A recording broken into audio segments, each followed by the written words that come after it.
Muy buenas noches, bienvenidos nuevamente a este programa de estudio en el cual estamos revisando los 31 reyes de la tierra de Canaán, 31 fortalezas que habitan en nuestro corazón y que Cristo, como nuestro Josué celestial, quiere destruirlas y aniquilarlas todas.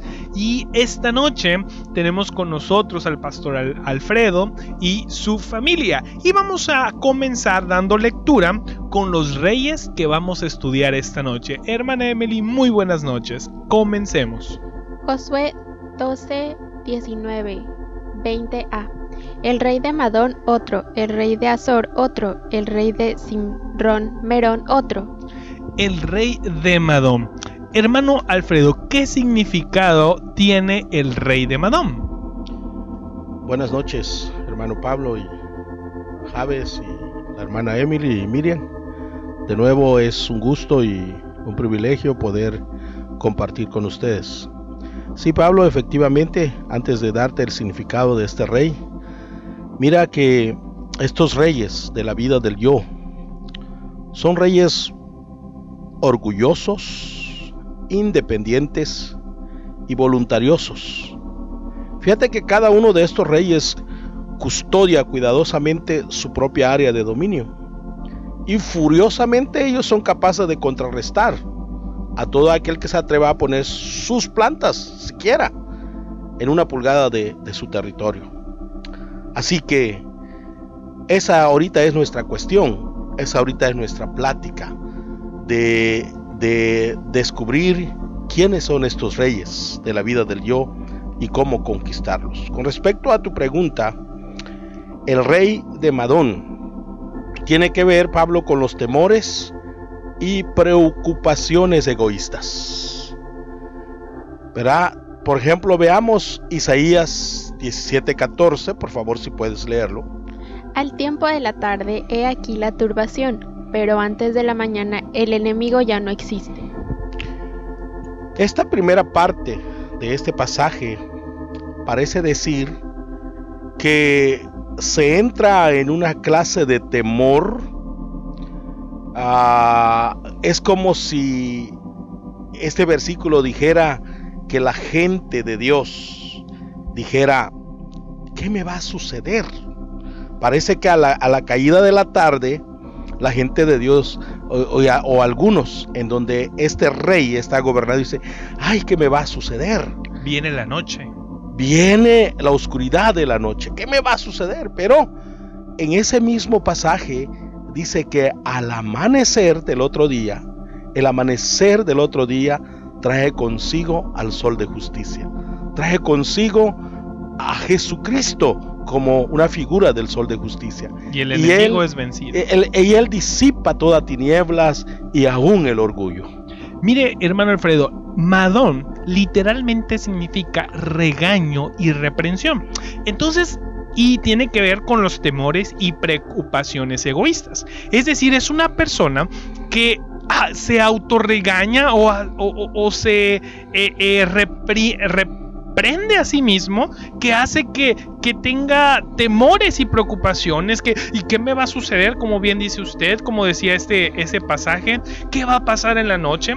Y hermano Alfredo, hoy en este momento estamos viviendo tiempos muy delicados. Como usted sabe, muchos estamos en casa debido a la cuarentena extendida ya del coronavirus, del COVID-19, y muchos están atemorizados de qué va a pasar. Muchos en muchas ciudades están subiendo los casos, pero también se avecina un lío económico grande, ¿no? Muchos empresarios, presidentes, gobernadores y la gente común se está dando cuenta que viene un tiempo difícil de manera económica, y muchos cristianos y no cristianos están con ese temor en el corazón. ¿Y qué va a suceder después de esto? ¿O qué me va a suceder? Este rey es un ejemplo de la ley de la autoconservación. Es muy protector de sí mismo y tiene un serio problema para confiar en Dios. Exacto. Las personas que tienen a este rey pueden decir en su corazón: Dios no cuidará de mí, o a lo mejor Dios me dejará y qué va a pasar, y si Dios se va, y si me enfermo, y entonces nuestra confianza no está en el Señor. Me gustaría que leyéramos segunda de Timoteo 1:7. Porque no nos ha dado Dios espíritu de cobardía, sino de poder, de amor y de dominio propio. Fíjese, Pablo, qué interesante pasaje acabamos de leer. Algunos, como tú acabas de decir, están diciendo: a lo mejor Dios me va a dejar fallar. Pero algunos de esos temores realmente proceden del orgullo, porque un verdadero cristiano, una verdadera mujer de Dios, un verdadero joven de Dios, está consciente de lo que ese pasaje dice, que Dios no nos ha dado un espíritu de cobardía, sino de amor y de dominio propio. Y el dominio propio es eso, mantener calma. Así es, no podemos que este rey tratará de que el miedo nos invada, ¿sí? Para que nosotros estemos atemorizados y preocupados, pero quizás eso sea un producto del mismo orgullo. Pero Dios está diciendo que nosotros tenemos un espíritu de valentía y de dominio propio. Así es, el Señor es nuestro ayudador y tenemos que tener confianza en Él y estar conscientes de ello. También, hermano Alfredo, solo rapidísimo para ir terminando ya este rey, en este tiempo que se avecina, hermano Alfredo, sí es muy preocupante, pero nosotros como cristianos debemos de poner nuestra confianza en el Señor. Dios es aquel que nos va a proteger y nos va a cuidar. Fíjate, yo recuerdo recientemente que he estado pasando en los evangelios. Fíjate que recuerdo cuando Jesús llega a la ciudad de los Gadarenos, y realmente los Gadarenos vivían una especie de miedo, porque supuestamente un Gadareno, un hombre endemoniado, vivía cerca, en los límites del pueblo, y parece que hacía su vida en el panteón del pueblo. Sí. Y resulta que Jesús llega de visita a ese lugar, y el Gadareno corre a encontrarlo. Y quizás la gente vecina que estaba por ahí cerca, quizás pensaron que este Gadareno iba a destrozar al Nazareno, pero para la gran sorpresa de ellos, el Gadareno llega y se postra ante Jesús, y cuando ellos se dan cuenta, realmente este hombre había vuelto en sí. Jesús lo libertó. Pero hay algo aquí acerca de los temores egoístas, porque cuando los espíritus que vivían en este hombre clamaron a Jesús y dijeron: todavía no es tiempo, danos permiso por lo menos para entrar en esos cerdos que andan cuidando estas personas. Y dice que Jesús les permite, y más tarde dice que los cerdos caen por un despeñadero y mueren en el mar. Y estos hombres que vieron este acto de milagro que Jesús había hecho, corren a la ciudad. Y cuando la gente sale de la ciudad para encontrarse con Jesús, no venían sosegados, no venían tranquilizados, sino que dice la Biblia que ellos tenían miedo. Estaban tan llenos de temor que en lugar de decirle a Jesús bienvenido, lo corrieron prácticamente. Y eso para mí es parte de este rey. De este rey. Esta gente gadarena tenía a ese rey sentado en su corazón, porque habrán pensado: si de pura entrada ha matado a los cerdos que representan nuestro trabajo y nuestra forma de vivir, ¿qué no sucederá si lo dejamos entrar al centro de nuestra ciudad? Qué tremendo, ¿no? Y también a veces cuando uno necesita recibir algo de Dios, como también lo vemos en aquella mujer que tenía el problema de flujo de sangre. Esta mujer sabía que Jesús podía hacer algo por ella, pero debido a que Jesús estaba caminando en medio de una multitud, ella dijo: dice la Biblia que con mucho temor ella primero se acercó, tocó el manto, pero después estaba más atemorizada porque Jesús dijo, ¿quién me tocó? Entonces ella estaba tan atemorizada que temblando llegó al Señor. Ella pudo vencer a este rey en su vida. Entonces usted está dando dos ejemplos. Un ejemplo de los gadarenos que rechazaron al Señor por el temor egoísta de decir, si yo dejo al Señor que actúe en mi vida, ¿qué más va a pasar? Y por el otro lado vemos a una mujer también necesitada que también tenía temor, pero se atrevió a tomar a Jesús, y esa valentía hizo que fuera sanada. Y no solo sanada, sino salva. Así es, hermano Pablo, dice, si nuestro miedo específico emana del orgullo, la humildad puede romper tal esclavitud. Eso es muy importante. Y es muy importante, hermanos, ¿por qué? Porque en la iglesia muchas veces el Señor nos va a poner a hacer algo, y si no vencemos a este rey, muchos podemos decir, no, y quizá haga el papel de tonto, o quizá me abochornen o me humillen. Entonces la gente se preocupa y pues ya no hace nada de lo que el Señor quiere para ellos. Vamos a terminar, hermano, leyendo primera de Pedro 5:7. Echando toda vuestra ansiedad sobre Él, porque Él tiene cuidado de vosotros. No dejemos de confiar en el Señor, hermanos. El consejo del apóstol Pedro es echando toda nuestra ansiedad, todo temor, toda preocupación en el Señor Jesucristo. ¿Por qué? Porque Él tiene cuidado de nosotros. Amén. Por eso pongamos toda nuestra ansiedad sobre Él.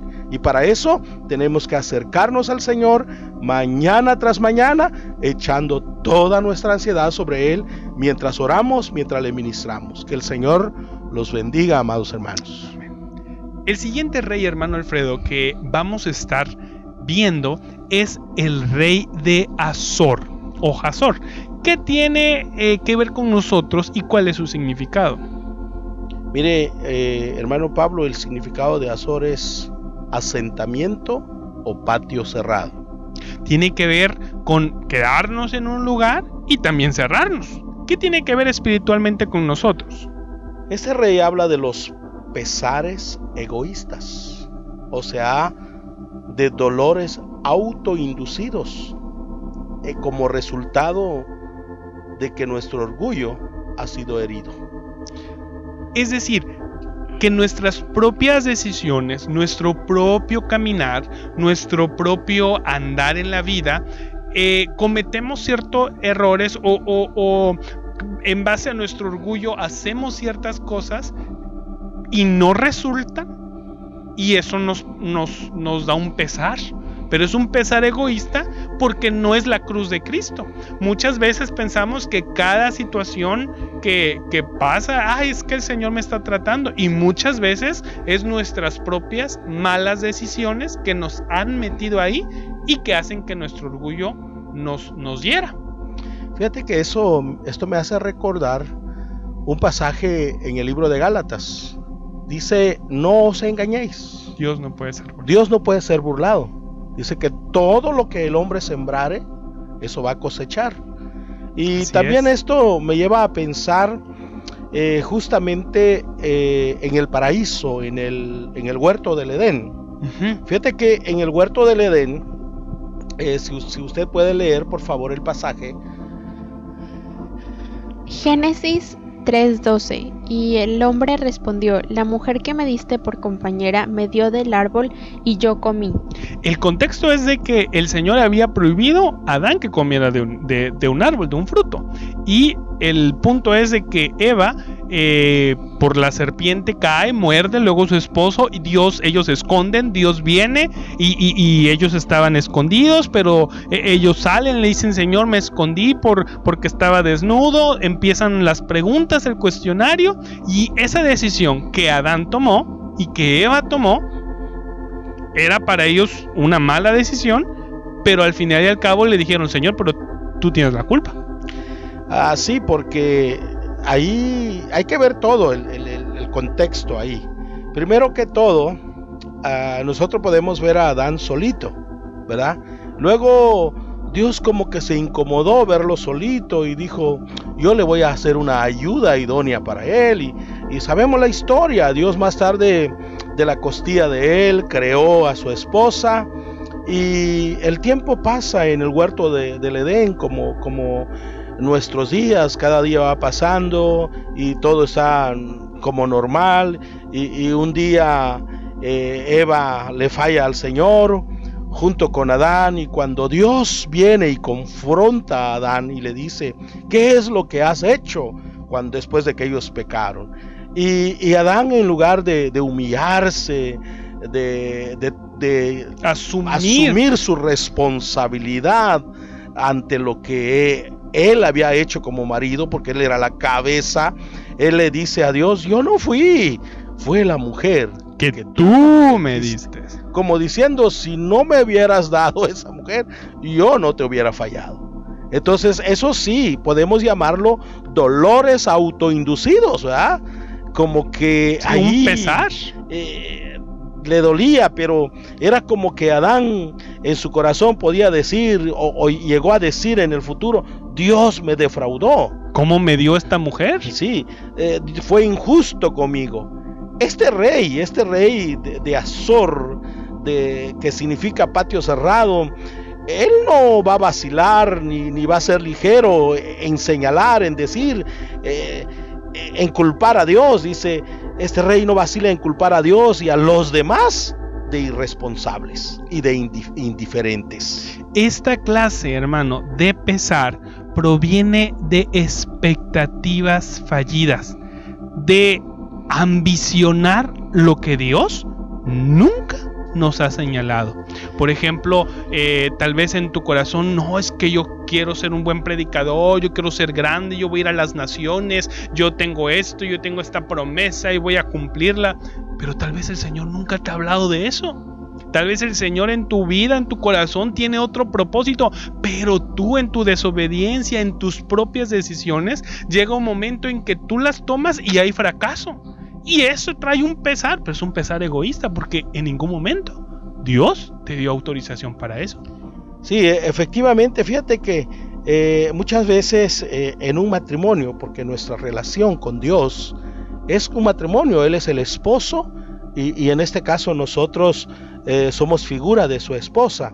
Y entonces un esposo es alguien que va a proveerle a la esposa tanto alimento, comida, amor y todo, ¿no?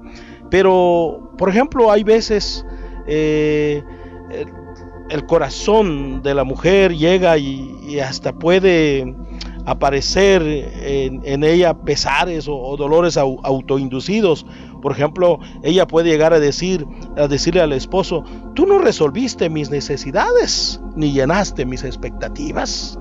Incluso puede decirle al marido, no cumpliste mis deseos, porque ella llega al matrimonio con expectativas muy altas, e incluso puede decirle, yo te soy indiferente, no te importo, tengo que pensar en mí misma, en mi felicidad, yo me debo a mí misma, yo merezco lo mejor, tengo mis derechos, no tengo por qué soportar esto, no puedo más, me voy. Muchas veces a eso lleva precisamente este rey de los pesares egoístas, el rey de Azor.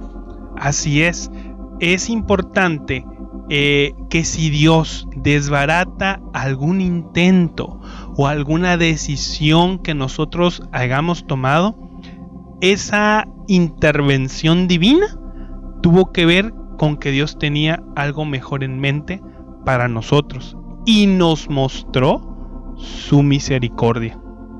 Sí, a veces, por ejemplo, esta clase de pesar proviene de expectativas fallidas, de haber ambicionado lo que Dios nunca nos señaló, ¿verdad? Y como tú acabas de decir, Dios desbarató algún intento o rumbo nuestro. Quizás Dios lo hizo porque tenía algo mejor en mente para nosotros. Así es. Hay que recordar algo, hermano Alfredo, y es muy importante que todos sepamos esto. Un pesar que viene del Señor, una prueba que viene del Señor, un santo pesar, una santa aflicción genera vida. A veces Dios nos va a meter en pruebas, nos va a meter en dificultades. Estamos caminando con el Señor y el camino de la cruz siempre va a traer vida. Pero un pesar autoinducido por nuestra mala decisión, porque no consultamos, va a traer muerte. Fíjate que estaba pensando ahorita que estabas hablando hace tiempo cuando nosotros iniciamos en el ministerio. Recuerdo que yo estaba buscando cómo proveer para la casa. Y yo recuerdo que empecé a buscar trabajo y finalmente hallé un trabajo en una construcción en Juchitán. Y yo empecé a trabajar ahí. Pero al parecer el patrón no le convino mi trabajo y me dijo que básicamente estuvo ahí como diciéndome, mira, tú no me sirves, tú no. Y ante eso yo me sentí tan humillado que agarré mi caja de herramientas y me vine. Y vine yo pensando, Señor, tú sabes que yo necesito ese trabajo, tú sabes que aquí voy a sacar la provisión para la familia, ya éramos pastores en esa época. Y bueno, no entendí yo el asunto, pero una semana más tarde me tocó entrar a un trabajo en donde en este trabajo prácticamente no iba yo a ser un trabajador de abajo, sino entré a una empresa para trabajar ya como un trabajador que iba a guiar a otros trabajadores. Con un puesto alto. Sí, con un puesto alto. Entonces cuando yo miré hacia atrás, yo entendí por qué había pasado yo por esa humillación. Y no tuve que culpar a Dios porque, oye, si eso era mi provisión, eres injusto. Sí, eres injusto. No, de ninguna manera. Aguanté y te digo, en la siguiente semana yo estaba con otra empresa, con una posición alta y con un salario que era 3 veces más de lo que yo iba a ganar ahí. Qué precioso es precisamente esto, que esa situación que usted pasó, Dios la permitió y trajo vida. El resultado fue por tener una buena actitud y tal vez en su corazón venció a este rey. Pero si nosotros no hacemos eso y nosotros tomamos malas decisiones, ¿qué hubiera pasado si usted dice, entonces, Señor, ¿por qué? Y entonces, bueno, Señor, este trabajo, dame esto porque lo quiero. ¿Usted se hubiera perdido? No, el rey de Azor hubiera conquistado el corazón de uno. Pero gracias a Dios que Él me movió de esa manera. Y por favor, segunda de Corintios 7:10. Porque la tristeza que es según Dios produce arrepentimiento para salvación, de que no hay que arrepentirse, pero la tristeza del mundo produce muerte. Así es. Con este pasaje creo que queda claro y terminamos este rey. Fíjese, Pablo, que este pasaje habla de un pesar que viene de Dios, pero a la vez abre una ventana para decir que hay un pesar que viene de la carne, del mundo, y que ese pesar que viene de la carne o del mundo, de otro espíritu, no es un pesar que nos lleve a encontrarnos con Dios, pero que en ese mismo pasaje habla de un pesar santo que es producido por el Espíritu de Dios. Y ese es el pesar que nosotros quisiéramos que Dios provocara en nuestra vida diariamente. Señor, interrúmpenos. Sí, porque es un pesar que genera vida y trae vida para nosotros. Amén. Que así sea en nuestro corazón y que en su grande amor y misericordia el Señor nos siga ayudando. El siguiente rey que vamos a ver, hermano Alfredo, es Simrón Merón. Este rey tiene un significado peculiar. Este rey tiene que ver con un vigilante o vigía en una torre o en un lugar alto. Es decir, esta persona está en un lugar alto, tiene un lugar predominante, es una persona que está en un lugar pues con muy buena observación, donde puede ver a todo momento y está al pendiente. Pero ¿de qué nos habla espiritualmente este rey? Mira, este rey, Pablo, nos habla, así como tú acabas de decir, de los sacrificios egoístas y las abstinencias. O sea, La idea de este rey, que significa vigía, es dar para satisfacer el ego. La idea es que él está tan atento, buscando una oportunidad, y él está seguro que se van a dar cuenta que él va a dar, que él va a poner algo. Sí, o sea, este rey está en un lugar alto esperando la oportunidad apropiada donde todos estén ahí para lucirse, para sacrificarse, para abstenerse, para que digan, wow, un hermano de ayuno de 40 días, Sí. Wow, mira lo que hace esa hermana, wow, dar para satisfacer el ego. Nos gustaría que leyeras, hermana Emily, en Mateo 6, por favor. Algo que Jesús comenta acerca de este rey. Mateo 6, 2 al 4. Cuando pues des limosna, no hagas tocar trompeta delante de ti, como hacen los hipócritas en las sinagogas y en las calles, para ser alabados por los hombres. De cierto os digo que ya tienen su recompensa. Mas cuando tú das limosna, no sepa tu izquierda lo que hace tu derecha, para que sea tu limosna en secreto, y tu Padre que ve en lo secreto te recompensará en público. Como este rey ya tenía sus manifestaciones en esa época. En el tiempo de Jesús. En el tiempo de Jesús, incluso desde antes, porque esa palabra no hagas tocar trompeta es la idea de que alguien quiere dar y que todos sepan que dio. Que hizo un sacrificio. Miren, sí. Estoy dando, no sé, mucho dinero para la obra del reino. Miren. Y todos, wow, hermano, usted está dando tanto. ¿Cómo es posible? ¡Ay, qué precioso es caminar con usted! Y el hermano bien humilde dice, ay, hermano, claro que sí. Yo lo hago para el Señor humildemente. Pero fíjate que Jesús aquí está dando la clave para vencer a ese rey. Amén. Cuando él dice que no sepa la mano derecha lo que hace la izquierda, y no sepa la izquierda lo que la derecha hace. Entonces eso es algo como retórico, ¿no? Mira, que cuando des, que tus motivos estén bien, sean motivos que realmente den a entender que realmente amas al Señor. Sí, o sea, si das algo, si haces un sacrificio, hazlo por amor al Señor. Si ven o no ven, no importa. Es más, si nadie te ve, mejor aún. Si tú te quedas trabajando en la iglesia, siendo un siervo, sacrificando tu tiempo, haciendo algo y nadie te ve, mejor. Porque el Padre que ve en lo secreto, ve lo que estás haciendo, ve tu sacrificio, ve lo que estás haciendo tú de corazón, te lo va a recompensar. Fíjate que alguien me comentaba el otro día que en cierto lugar había un hermano que por mucho buscó incluso la oportunidad para ser el pastor de la iglesia. Y fue una de las personas que se movieron, que hicieron todo para que la iglesia fuera establecida. Pero lo que él realmente buscaba es que al establecerse la iglesia, él tomara el lugar como pastor.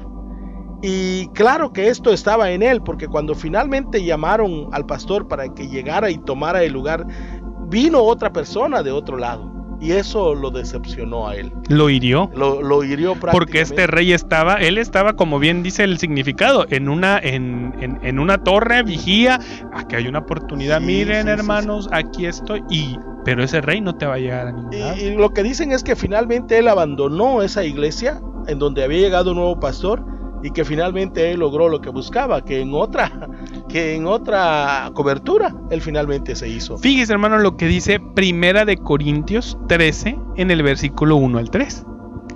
Y si yo hablase lenguas humanas y angélicas y no tengo amor, vengo a ser como metal que resuena o címbalo que retiñe. Y si tuviese profecía y entendiese todos los misterios y toda ciencia, y si tuviese toda la fe de tal manera que trasladase los montes y no tengo amor, nada soy. Y si repartiese todos mis bienes para dar a comer a los pobres, y si entregase mi cuerpo para ser quemado y no tengo amor, de nada me sirve. Pablo, un hombre puede dar todos sus bienes para alimentar a los pobres, e incluso ofrecer su cuerpo para ser quemado cual mártir, y aún así no tener el divino amor como motivo supremo. Así es, hermano Alfredo. Los motivos de las personas muchas veces son extraños. No sabemos cuál es la razón principal de que un hermano, una persona, esté haciendo un sacrificio o esté absteniéndose de algo. Hermanos, que en nuestro corazón le digamos: Señor, analízame. Señor, limpia mis motivos, porque si no no vamos a poder avanzar y no vamos a poder seguir en esto. Habrá quien ayune por 40 días. Fíjate, porque ya hemos oído de esto. En algún mensaje de algún pastor yo oí un ejemplo acerca de esto. Habrá quien ayune por 40 días, no para acercarse más a Dios, sino para superar alguna marca establecida o para jactarse de una experiencia. Así es, van a decir: yo ayuné como Cristo. Yo ayuné como Cristo y nadie en esta iglesia lo ha hecho. Muchas veces esa es, y no el motivo principal de acercarse al Señor. Este ayuno entonces es un ayuno para satisfacer la carne, no al Señor. No al Señor. A veces las abstinencias tienen el objeto de exhibir más religiosidad que un amor verdadero al Señor. Así es, hay que observar, hermano, no satisfacer la carne. Hay que observar que los sacrificios que hagamos al Señor y las abstinencias que hagamos, hay que observar nuestros motivos. Hay que vigilar nuestros motivos, que sean los correctos y que no el rey no esté ahí gobernando. Este rey, para terminar,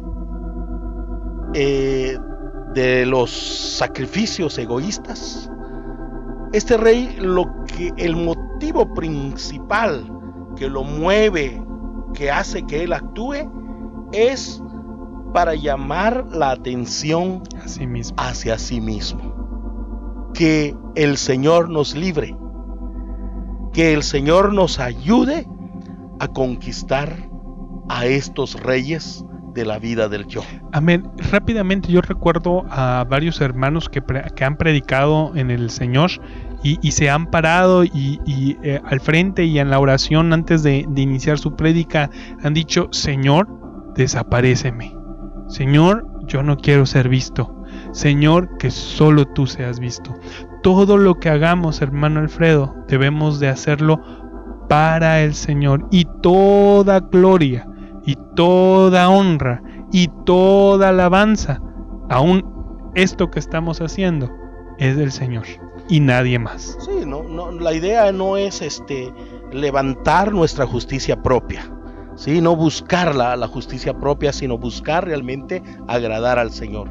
Si vamos a hacer algo, que no sea para llamar la atención hacia nosotros mismos. Amén. Que la gente pues mira lo que hizo el hermano. No, que sea el Señor quien nos recompense de cualquier obra o cualquier generosidad o cualquier cosa que hagamos por el reino de Dios, que no sea detrás con el motivo de atraer la atención y se hable de la obra que estamos haciendo. Tal vez una alarma que podamos tener para ir terminando, de ver que este rey está con nosotros, es si hablan mucho de nosotros, en el sentido de: ay, mira al hermano, ay, mira qué bonito mensaje, ay, mira, en vez de decir: wow, cómo el Señor se está moviendo. Que la gloria sea para Dios.